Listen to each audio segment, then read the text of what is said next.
Hi friends, ಗ್ರಾಮ ಪಂಚಾಯಿತಿಯಲ್ಲಿ ಖಾಲಿ ಇರುವ ಹುದ್ದೆಗಳ ಭರ್ತಿಗೆ ಅಭ್ಯರ್ಥಿಗಳಿಂದ ಅರ್ಜಿಯನ್ನು ಆಹ್ವಾನಿಸಲಾಗಿದೆ.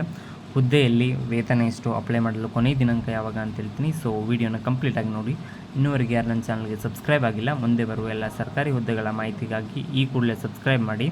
ಈ ಕೆಲಸಕ್ಕೆ ಅರ್ಜಿ ಹಾಕಿರೋ ಸಂಖ್ಯೆ ತುಂಬ ಕಡಿಮೆ ಇದೆ. ಸೊ ಕಾಂಪಿಟೇಷನ್ ಕಡಿಮೆ ಇದೆ. ಸೊ ಅಪ್ಲೈ ಮಾಡಿದ್ರೆ ನಿಮ್ಗೆ ಸಿಗೋ ಚಾನ್ಸಸ್ ಜಾಸ್ತಿ ಇರುತ್ತೆ. ಸೊ ಮಿಸ್ ಮಾಡ್ದೇ ಅಪ್ಲೈ ಮಾಡಿ. ಸೊ ನೀವು ಇಲ್ಲಿ ನೋಡ್ಕೊಂಬರ್ಬೋದು, ಉತ್ತರ ಕರ್ನಾಟಕ ಜಿಲ್ಲಾ ವ್ಯಾಪ್ತಿಯ ವಿವಿಧ ಗ್ರಾಮ ಪಂಚಾಯಿತಿಯಲ್ಲಿ ಖಾಲಿ ಇರುವ ಗ್ರಾಮ ಪಂಚಾಯಿತಿ ಗ್ರಂಥಾಲಯ ಮತ್ತು ಮಾಹಿತಿ ಕೇಂದ್ರದ ಮೇಲ್ವಿಚಾರಕ ಹುದ್ದೆಗಳ ಭರ್ತಿಗೆ ಅರ್ಹ ಮತ್ತು ಆಸಕ್ತ ಅಭ್ಯರ್ಥಿಗಳಿಂದ ಅರ್ಜಿಯನ್ನು ಆಹ್ವಾನಿಸಲಾಗಿದೆ. ಸೊ ವಿದ್ಯಾರ್ಹತೆ, ವಯೋಮಿತಿ ಮತ್ತು ವೇತನ ಶ್ರೇಣಿ ಬಗ್ಗೆ ಸಂಪೂರ್ಣ ಮಾಹಿತಿನ ನಾನು ಮುಂದೆ ವೀಡಿಯೋದಲ್ಲಿ ತಿಳಿಸಿದ್ದೀನಿ. ಸೊ ವಿಡಿಯೋನ ಕಂಪ್ಲೀಟಾಗಿ ನೋಡಿ. ಇಲಾಖೆ ಹೆಸರು ಬಂದ್ಬಿಟ್ಟು ಉತ್ತರ ಕನ್ನಡ ಜಿಲ್ಲಾ ವ್ಯಾಪ್ತಿಯಲ್ಲಿ ಬರೋದ ಹುದ್ದೆಗಳ ಹೆಸರು ಬಂದ್ಬಿಟ್ಟು ಗ್ರಾಮ ಪಂಚಾಯಿತಿ ಗ್ರಂಥಾಲಯ ಪಾಲಕ ಮತ್ತು ಮಾಹಿತಿ ಕೇಂದ್ರಗಳ ಮೇಲ್ವಿಚಾರಕ.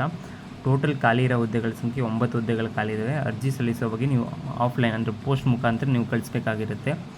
ವಿದ್ಯಾರ್ಹತೆ ನೋಡ್ಕೊಂಬರ್ತಾರೆ. ವಿದ್ಯಾರ್ಥಿಯು ಹಿರಿಯ PUCಯಲ್ಲಿ ಪರೀಕ್ಷೆಯಲ್ಲಿ ಉತ್ತೀರ್ಣರಾಗಿರಬೇಕು. ಸೆಕೆಂಡ್ PU ಕಂಪ್ಲೀಟ್ ಆಗಿರಬೇಕು. Certificate course in library science ಪ್ರಮಾಣ ಪತ್ರ ಪಡೆದಿರತಕ್ಕದ್ದು ಹಾಗೂ ಕನಿಷ್ಠ 3 ತಿಂಗಳ ಕಂಪ್ಯೂಟರ್ ಕೋರ್ಸ್ನಲ್ಲಿ ಉತ್ತೀರ್ಣರಾಗಿರಬೇಕು. ಸೊ ಇದಕ್ಕೆ ನೀವು ಅಪ್ಲೈ ಮಾಡೋಕ್ಕೋಸ್ಕರ ನಿಮ್ಮದು PU ಕಂಪ್ಲೀಟ್ ಆಗಿರಬೇಕು ಮತ್ತು ಸರ್ಟಿಫಿಕೇಟ್ ಇನ್ ಲೈಬ್ರರಿ ಸೈನ್ಸ್ ಸರ್ಟಿಫಿಕೇಟನ್ನು ನೀವು ತೊಗೊಂಡಿರಬೇಕು. ಮತ್ತು ಕಂಪ್ಯೂಟರ್ ಕೋರ್ಸ್ ಯಾವುದೇ ಒಂದು ಪ್ರೈವೇಟಾರು ಆಗಿರಲಿ, ಯಾವುದಾರ ಇದರಿಂದನಾದ್ರು ನೀವು 3 ತಿಂಗಳ ಕಾಲ ಕಂಪ್ಯೂಟರ್ ಕೋರ್ಸ್ನ ಕಲ್ತಿದ್ದೀವಿ ಅನ್ನೋದಕ್ಕೆ ಒಂದು ಸರ್ಟಿಫಿಕೇಟ್ ಕೊಟ್ಟಿರ್ತಾರೆ. ಆ ಸರ್ಟಿಫಿಕೇಟ್ನು ಕೂಡ ನೀವು ಜೊತೆಗೆ ತೊಗೊಂಡು ಹೋಗಬೇಕಾಗಿರುತ್ತೆ. ಮತ್ತು ವಯೋಮಿತಿ ನೋಡ್ಕೊಂಬರ್ತಾರೆ. ಕನಿಷ್ಠ 18 ವರ್ಷಗಳಾಗಿರಬೇಕು. ಸಾಮಾನ್ಯ ಅಭ್ಯರ್ಥಿಗಳಿಗೆ ಗರಿಷ್ಠ 35 ವರ್ಷ, OBC ಅಭ್ಯರ್ಥಿಗಳಿಗೆ ಗರಿಷ್ಠ 38 ವರ್ಷ ಮತ್ತು SC ST ಪ್ರವರ್ಗ 1 ಅಭ್ಯರ್ಥಿಗಳಿಗೆ ಗರಿಷ್ಠ 40 ವರ್ಷಗಳ ಕಾಲ ನಿಗದಿಪಡಿಸಿದ್ದಾರೆ. ವೇತನ ಶ್ರೇಣಿ ನೋಡ್ಕೊಂಬರೋದಾದರೆ ಮಾಸಿಕ 15,196ರಿಂದ ಸ್ಟಾರ್ಟ್ ಆಗುತ್ತೆ. ಸೊ ಇನಿಷಿಯಲ್ ಸ್ಯಾಲ್ರಿ ಸ್ವಲ್ಪ ಕಡಿಮೆ ಮತ್ತು ಗೌರ್ಮೆಂಟ್ ಸ್ಯಾಲ್ರಿ ಆಗಿರೋದ್ರಿಂದ ಮುಂದೆ ಇನ್ಕ್ರೀಸ್ ಆಗ್ತಾ ಕೂಡ ಹೋಗುತ್ತೆ. ಅರ್ಜಿ ಶುಲ್ಕ, ಇದಕ್ಕೆ ಅಪ್ಲೈ ಮಾಡೋಕ್ಕೆ ಯಾವುದೇ ಅರ್ಜಿ ಶುಲ್ಕ ಇರೋದಿಲ್ಲ. ತುಂಬ ಜನ ಅರ್ಜಿ ಶುಲ್ಕಕ್ಕೆ ಅಪ್ಲೈ ಮಾಡೋಕ್ಕೆ ತುಂಬ ದುಡ್ಡು ಹೋಗ್ತಿದೆ ಅಂತ ಹೇಳ್ತೀರಿ. ಸೊ ಇದಕ್ಕೆ ಅರ್ಜಿ ಶುಲ್ಕ ಇಲ್ಲ, ನೀವು ಅಪ್ಲೈ ಮಾಡ್ಬೋದಾಗಿರುತ್ತೆ. ಆಯ್ಕೆ ವಿಧಾನ: ಶೈಕ್ಷಣಿಕ ಅರ್ಹತೆಯಲ್ಲಿನ ಮೆರಿಟ್ ಮತ್ತು ರೋಸ್ಟರ್ ಮೀಸಲಾತಿ ಆಧಾರದ ಮೇಲೆ ಅಭ್ಯರ್ಥಿಗಳನ್ನು ನೇಮಕ ಮಾಡಲಾಗುವುದು. ಒಂದು ವೇಳೆ 2 ಅಥವಾ ಹೆಚ್ಚಿನ ಅಭ್ಯರ್ಥಿಗಳು ಸಮಾನವಾದ ಅಂಕವನ್ನು ಹೊಂದಿದ್ದಲ್ಲಿ ವಯಸ್ಸಿನಲ್ಲಿ ಹಿರಿಯರಾದವರಿಗೆ ಆಯ್ಕೆಯನ್ನು ಪರಿಗಣಿಸಲಾಗುತ್ತದೆ.